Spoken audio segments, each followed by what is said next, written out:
So Pokemon Red Rescue Team recently came to Nintendo's Online. And since I always grew up playing Explorers of Sky, I figured it was probably time for me to go back and see where the series actually started. So I stole my sister's copy of the Switch remake and I dove in. You begin in this very introspective dream state where the Pokemon god has nothing better to do but to ask you a BuzzFeed style quiz about your personality. So giving away all of my personal information, I of course got told that I had the aura of a Pikachu, which obviously is not going to stand. So denying God's wishes, I actually decided to become a Meowth because that sounded interesting, and I took Cubone as my partner Pokemon because obviously I took Cubone as my partner Pokemon. So after talking to God, I realized I probably partied a little too hard last night because I'm somehow waking up in the middle of a forest. But as we meet our partner who assures us that we are in fact a real Pokemon and we look perfectly normal to him, there is more pressing matters at hand. There is a Butterfree who needs us to rescue their child. And sensing that I am in fact a natural-born rescuer, our partner basically drafts us to go and save this Caterpie. Honestly, our partner does not give us much of a choice and we are enlisted into his private army to go and save other Pokemon.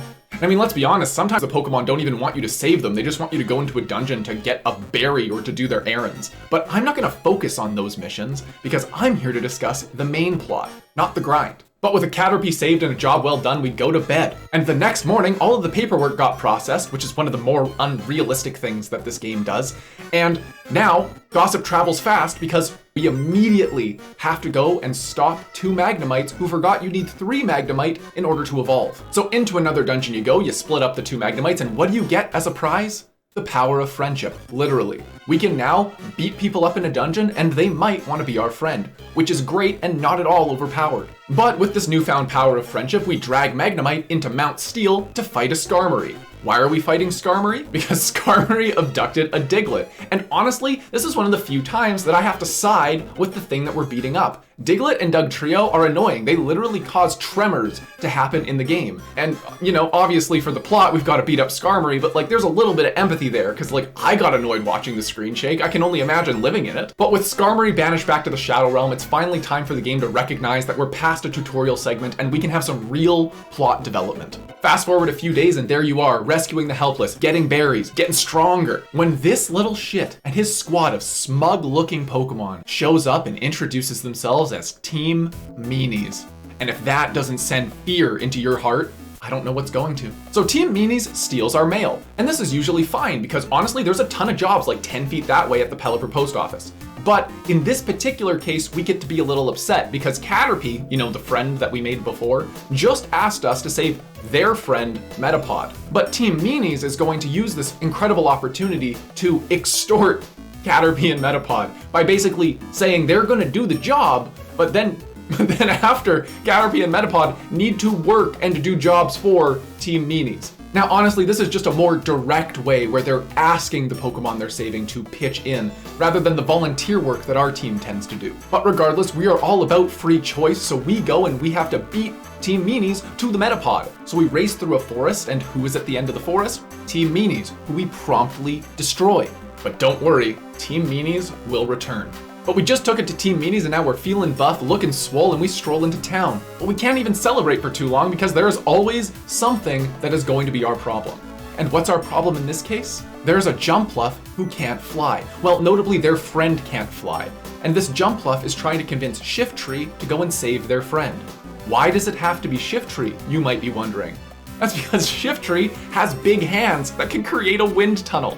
So the Jumpluff would then be able to fly and no longer be stuck. And when I say that Shiftry refuses to help because Shiftry doesn't help the poors, that is not hyperbolic. Shiftry literally only works for cash. And it's not until we're introduced to Team ACT, who is Alakazam Charizard Tyranitar, really good acronym there, comes and basically blackmails Shiftry, that Shiftry relents and decides to do some community service. So with someone else in the universe actually pulling their weight, we actually get a couple of days to do some downtime and side quests. But then it kind of hits everyone that Shiftry hasn't come back yet. And you know, since Team ACT is the one who blackmailed Shiftry to go and do this job in the first place, they're obviously going to be the ones to go and resolve this, right?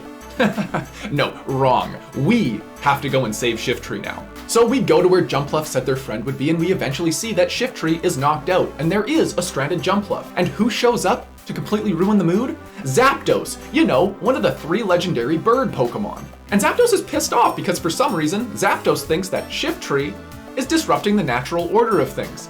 So Zapdos kidnaps Shiftry, which means we still have to go and rescue that guy. So you go back to town and you report the fact that Zapdos, again a legendary creature, just abducted Shiftry and took them to a very known location. So this time, Team ACT and their legendary status is surely going to go and do their damn job, right? No, it is still on you, fledglings basically at this point, to man up and go and save Shiftry. But regardless, you go and you climb Mount Thunder and you beat up Zapdos and you rescue Shiftry. Honestly, all in a day's work at this point. But hey, life can never stop for that long, right? Because the moment we get back to town after rescuing Shiftry, we are summoned by Xatu, a seer, to go and learn about the fate of the world and why all these natural disasters are happening. Because that's right, the main plot driver of this game hasn't been relevant up to this point, despite the fact that they hint that natural disasters are happening and that's why these dungeons are appearing and that's why we have to be a rescue team. It's never more relevant than that until this very moment. But anyway, we climb through a cavern to go and see Xatu, and what happens in this conversation? A major lore drop. Xatu gets really cryptic and basically says 3 pieces of information. First, that we are a human.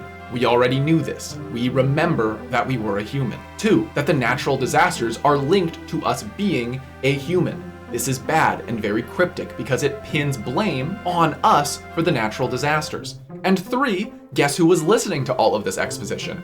Gengar from Team Meanies. He's back there behind a rock and he's eavesdropping and now knows all of this crucial information about us. And I'm sure that Gengar is going to do absolutely nothing with this information to make our lives harder. And this is, of course, incorrect, because the next time we go to town, we are told to go talk to Whiscash, who is basically the lore keeper. And for some reason, no one thought to go and talk to this fish for the past 10 hours of gameplay. But Whiscash goes and tells us the story of Ninetales. Allow me to tell you about it.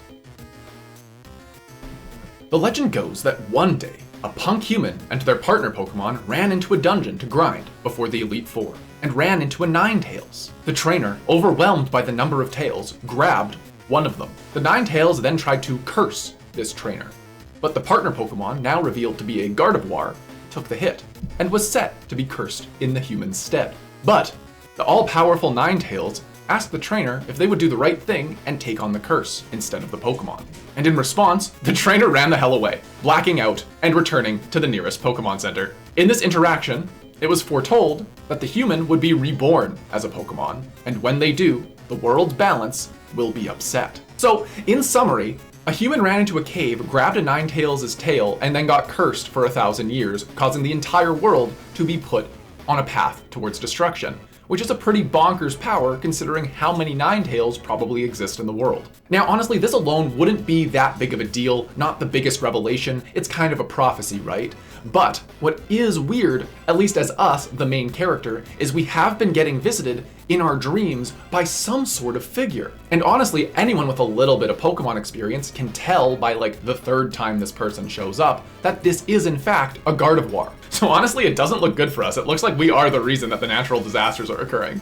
And right as you are having these introspective thoughts about what this means for your existence in the world, Gengar also draws the same conclusion, because that's right, Gengar is also eavesdropping on this conversation. So Gengar runs towards Town Square and basically starts squawking mad that we are to blame and need to be murdered. And how anyone in Town Square takes Gengar, the leader of Team Meanies, seriously is kind of beyond me, but you know, for the plot, they all are taking this very seriously, and even Team ACT decides that we are public enemy number 1 and need to be exterminated. Now, surely this results in some unique chase sequence where we're getting ran out of town and need to avoid attacks, right?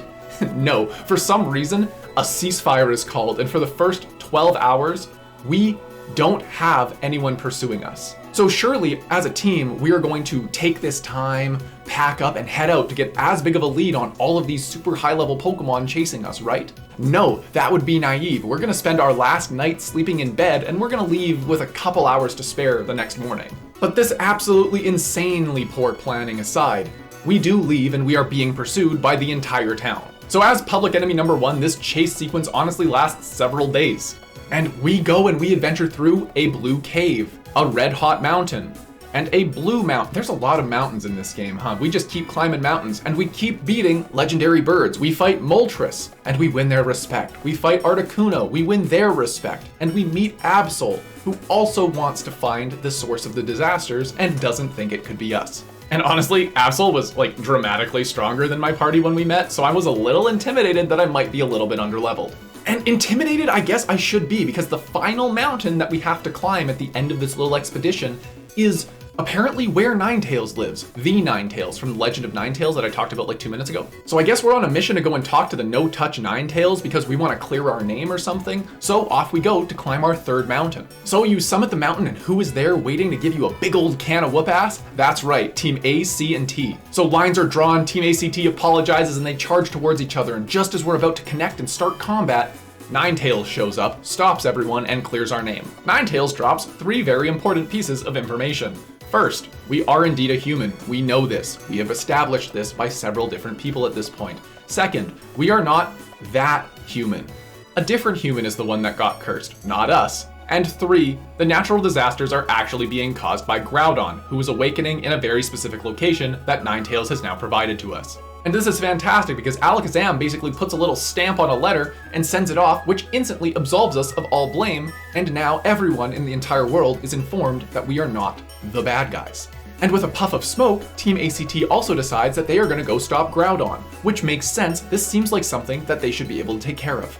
But after a few days pass and the disasters are getting worse and Team ACT hasn't returned, we need to send another team to go and check on the team that we just sent to go and deal with Groudon. So who has to step up to the plate here? For once, it's not us, because Shiftry actually gaslights Blastoise, Octillery, and Golem to go and be the elite task force to go and succeed where ACT had failed. But oh my god, this new task force couldn't even get through the dungeon to get to Groudon, let alone fight Groudon. They got their ass beat just walking down the street. So now, after a couple more days, it is our turn, the unevolved level 20 Mons, to go and take on this big challenge. But don't worry, while Blastoise was off getting his ass beat, we did the equally important task of feeding Mankey 3 different nuts so that they could build us a new house. So you go into a giant magma-y cave and you scale down like 30 floors, and then you find the C and the T of the ACT knocked unconscious. So you wander forward a little more and you see the A and the ACT fighting Groudon. And just in time for Groudon to knock Alakazam out too. So that means it's up to you to go and beat the Groudon.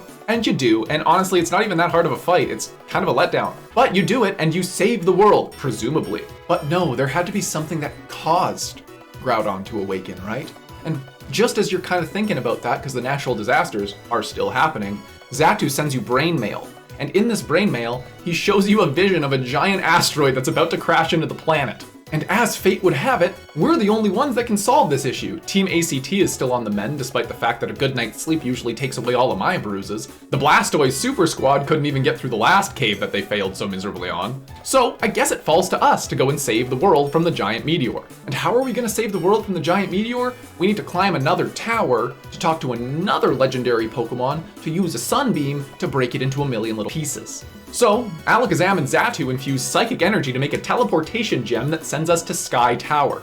At the top of Sky Tower, we try to tell Rayquaza to turn around, look up, and to shoot a beam at the giant incoming meteor. But Rayquaza seems to think we're doing a weird redirection bit and refuses to turn around to check the ceiling. So we instead need to open a can of whoop-ass on Rayquaza so that we can basically take his giant head and point it at the asteroid to shoot a giant beam through it. And so you do, and the asteroid goes and explodes into a million tiny pieces, and the world is truly saved. And this time we know the world is truly saved because as we're celebrating, our character fades into ethereal dust. So turning into this ethereal dust and flying skywards, everyone is confused and our partner Pokemon is crying. But worry not, the completion screen says that we haven't even counted through 50% of the major bosses in this game yet. So surely there's got to be more going on. And as the credits roll, you are asked to make an important decision if you would like to go back to the world of Pokemon or become a human.